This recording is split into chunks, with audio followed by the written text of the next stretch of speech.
Hello and welcome to I Can't Believe It's Not the Mouse, the podcast all about animation not made by the mouse. I'm your host, Octaviano, and today we're going to take it all the way back to essentially what was the first episode of the show. I mean, there was technically one other one, but this was the real first episode. This is an episode where I revisit Transformers the movie. Before we get started, I just want to say, if you're listening to this on YouTube, go ahead and give it a like, subscribe to the channel, feel free to comment, and ring the bell for notifications. Also, if you're on Spotify or just any other podcast site, follow this show on those platforms. Transformers the movie is, by all accounts, a cult animated feature. This is a movie that, I don't know if it necessarily did horrible in theaters. I mean, looking at the animation, it doesn't look like it was that high budgeted, but it didn't do incredible. Not helped by the fact that it resulted in a lot of kids being upset. There was kids crying about this movie. Parents complained about how their kids were crying about this movie. So, it wasn't a big hit, but over time, it's gotten much more of a fan base. I don't know if I'd say this is popular even to people who are not Transformers fans, because one, there's a lot of Transformers fans, and two, a lot of people who talk about it are Transformers fans. But I will say that this is a movie that definitely feels like, even if you're not a fan of Transformers, you'd probably find something in there that might interest you. It's definitely an interesting one. But before we get into all that, I do want to talk about why I'm choosing to revisit this. Now, originally I did want this to be the 100th episode, but I lost track of what I was even doing. So by the time we got to the 100th episode, I just completely missed it. And I kind of didn't want to do it again just because I was like, okay, well, I'm doing an episode on Transformers anyways, which has already been up. But eventually I was like, you know what, I'm rewatching Transformers anyways, the Transformers the movie, and I just thought, well, I'm already rewatching it anyways, might as well talk about it because I love this movie. I really love this movie.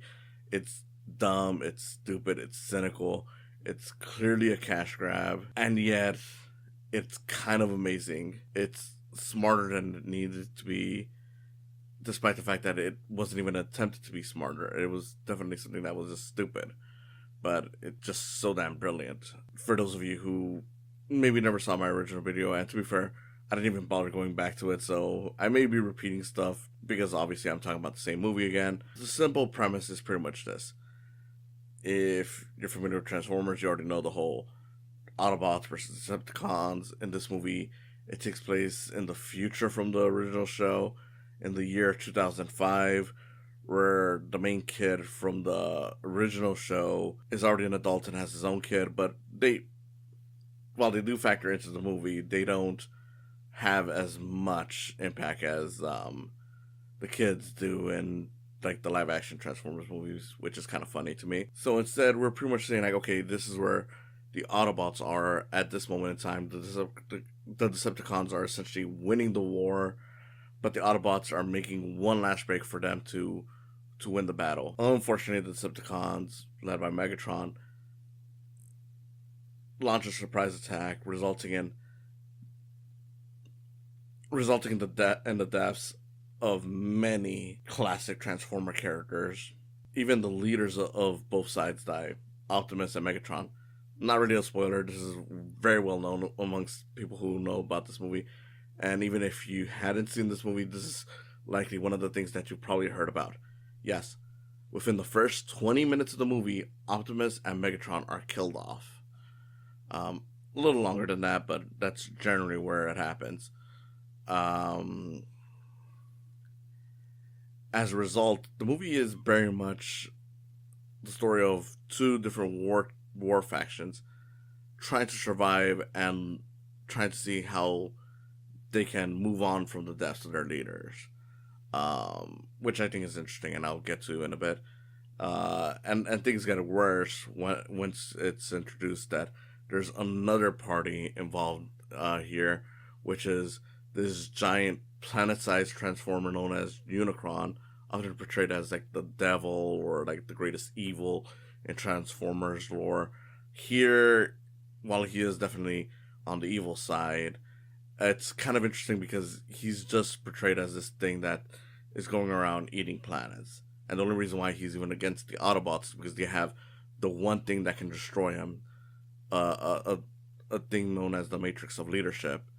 Um, Otherwise, doesn't really care about them. He just goes around eating planets. So by all accounts, it's a very simple, basic movie, and yet there's so many layers in terms of what they do. It becomes smarter than it needed to be unintentionally, because again, this was just made to sell toys. This was like the reason why they killed off a bunch of the characters. They've always been open about it. Is like, look, we wanted to sell kids new toys. We thought, okay, we're gonna kill off a bunch of these characters, and the kids will just latch onto the new people. Unfortunately, that's not what happened. A lot of kids got emotionally invested in a lot of these characters, especially the leaders, that they got upset that when they saw Optimus die. And the funny thing is that despite the fact that it was done under very cynical pretenses, they still gave Optimus this big emotional send off. Like when he dies, you got the sad music, you got the characters surrounding him, not sure what to do, and it's, it is very much like for a death that you clearly just did just so you can put in the new toys. You gave it this big send off that was like, it was emotional to the point that I'm kind of like, I mean, I get why you would be surprised that kids didn't accept it the way you wanted them to accept it, but at the same time, you definitely put in the emotion in there. So, like what happened there? This is one of those movies that I feel like the more times I rewatch it, the more I think about the stuff. It's very much because here's the thing: the way I view this movie is, aside from obviously being just another Transformers movie, is that it's less like your typical movie based on a TV show and more like, look, we took the property, but we're honestly just what feels like a pulp sci-fi kind of story. Like you can imagine reading this like in a magazine or something. Like a lot of the artwork in this movie feels like something that you would see like in an old sci-fi comic, or in some cases it looks like an anime. Having rewatched this movie who knows how many times now, I can definitely see the aspects where it feels like an anime movie. I don't know, it's definitely something where visually it was so different from a lot of what was coming out at that time. It's still fairly interesting to look at, even if the animation isn't the greatest, because the animation, while it's not as bad as the TV show, it's definitely a step up from it. It never really feels like, it's like as fluid as like a Disney cartoon or anything like that. Like it's very stiff by comparison, and yet it still looks great for what it's doing. It feels like something out of like an old sci-fi comic that, maybe wasn't exactly thinking about doing anything special, but they threw in some ideas that you read it now, or in this case, watch it, and you kind of realize like, they clearly weren't thinking about this, but this kind of implies things that are much deeper than what is being presented, which is kind of interesting to look at, because you got like the whole war thing. Like as kids, we don't think too much about the war, and the fact that it's like, okay, well this time we're gonna see some real casualties. Like, okay, well that's a little more mature, and that's something that you don't often see with family features. The fact that it's like, okay, well we're gonna actually see these two sides of the war and see how differently they handle the loss of their leader. Like the Autobots, they're like, okay, well we just lost Optimus, like all hope is lost. We don't know what to do. He put someone in charge who isn't even confident in himself, and as we find out later in the movie, wasn't even the right choice. Versus you have like the Decepticons who, on their side, the second Megatron is essentially kicked off, because pretty much like they had a chance to save him, but they were like, okay, well we need to lose some weight, so let's kick off any of the Decepticons that are pretty much damage from the battle, just so we can lose some weight. Starscream, Megatron's second in command, is of course devious enough to be like, okay, well Megatron's kind of hurt, so he's not going to be able to fight back if I just throw him out.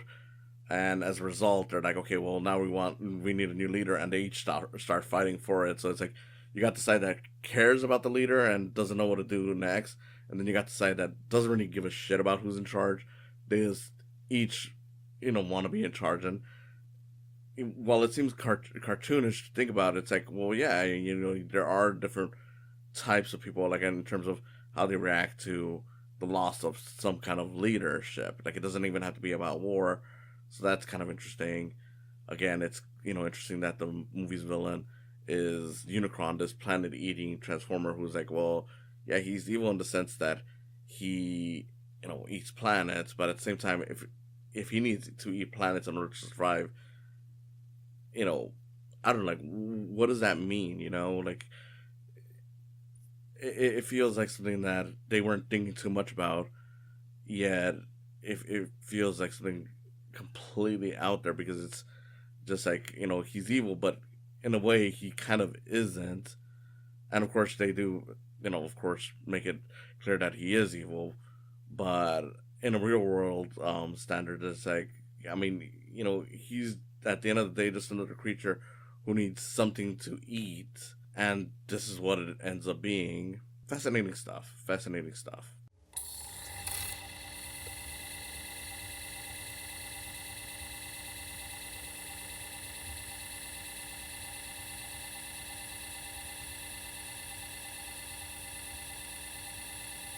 One of the most known things is the soundtrack. I can't deny this is one of the most 80s soundtracks I've ever heard, and it's pretty fucking cool. Like, the songs in this are just great. The Touch, Dare, Dare to Be Stupid, Instruments of Destruction. Like, you got a lot of great stuff, and even the score in this is pretty great. Like, you have Unicron's medley playing almost every time he's on screen, and it always sounds interesting, especially as you see whether it's like stuff inside of him functioning or him transforming. It's just always great stuff. The scene where Optimus dies, has a very nice, memorable score. Sad. It really gives you the vibe of like, okay, yeah, someone's dying.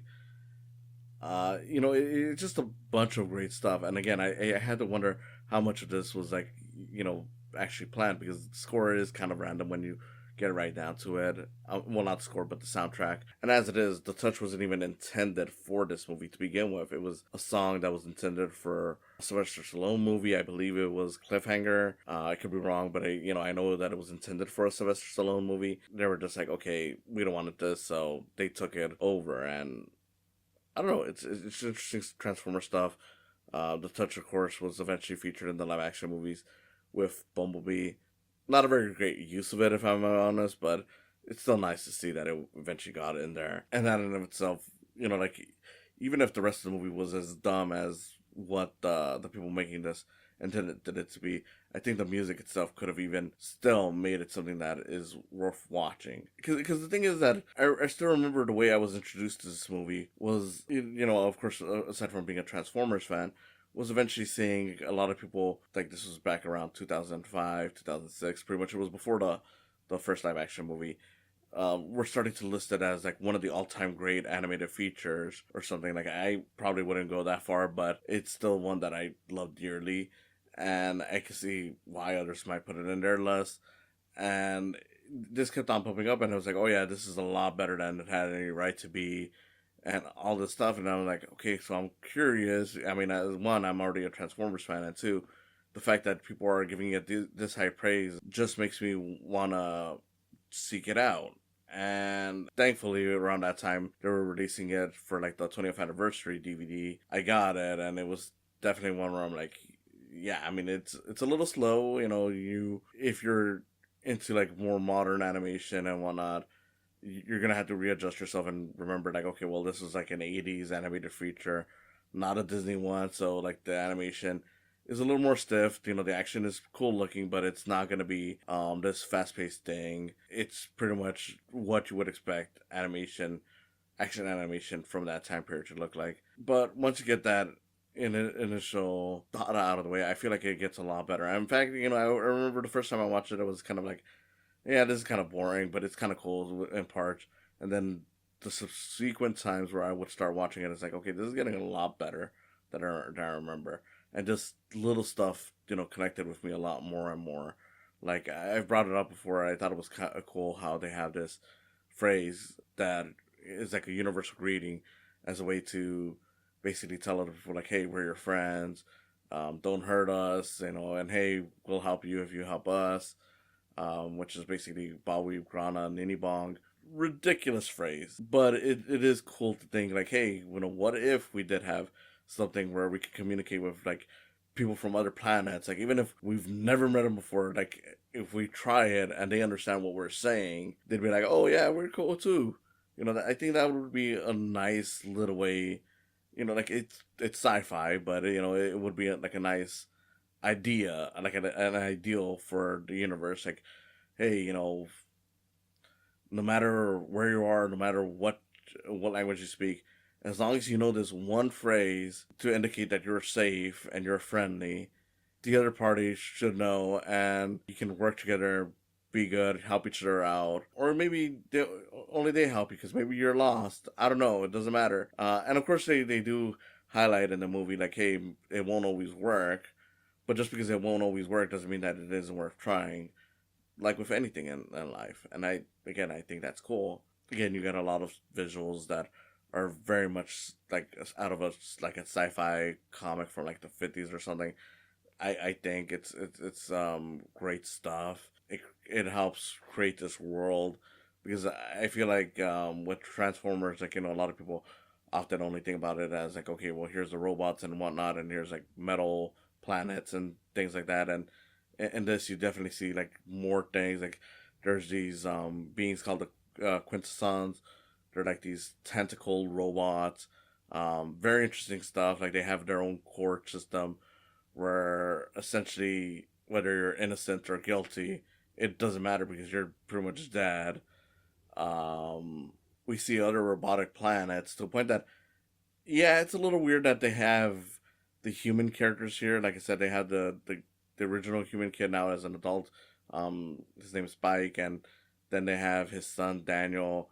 They, I don't want to say they ruin the movie. They don't, but at the same time, they do kind of weigh it down. Where it's like, okay, well now we have to have this little moment where the kid is trying to catch up, and I kind of feel like you could cut them entirely and it wouldn't make a difference. But at the same time, I get why you're there. You got to have your human characters, especially at that time, to ground this stuff. You didn't really have to, but that's how they felt, and they don't ruin the movie in any particular way. At the very least, having Spike around means that Bumblebee is one of the few older Transformers in this that gets to survive, even if he doesn't really appear in the movie all that much. So that's kind of neat for Bumblebee fans, which is, a lot. And it's just cool, just all around, just seeing all this stuff. The voice acting in this is okay. I do think that they had a lot of celebrities in this that weren't really necessary, but I don't think any of them necessarily ruined the movie. Like, you have Robert Stack as Ultra Magnus, and he sounds fine. Eric Idle is in this briefly, even though he gets like the first credit in the opening credits. And again, it's like his voice, fits this weird otherworldly robot that they encounter.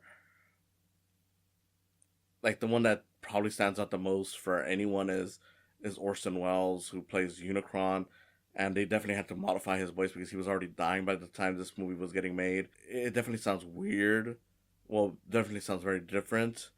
Whereas the other ones, you can pretty much tell them right away. This is one where it's like, you can tell, but it's very mechanical in comparison. And I think that choice, whether it was intended or not, and technically speaking, since it was only done because he was dying, wasn't really an intentional choice. I think it's great. It definitely makes Unicron feel a lot less human than the other robots, and the fact that Orson Welles pretty much didn't care doing this voice. Like, you can tell right away that he's like, yeah, I mean, I'm doing this, but I'm just getting paid for this. It's an interesting layer to the whole thing because it really does make it feel like he's some kind of godlike being just talking to these creatures that he doesn't have any real use for outside of just trying to survive. It just makes it all the better. Like when he's talking to Megatron, he gets some funny lines in there, like where he's like, "Oh yeah, it pleases me to be the first person to summon you," or like, "Oh, you have no way to bargain with me," and all that stuff.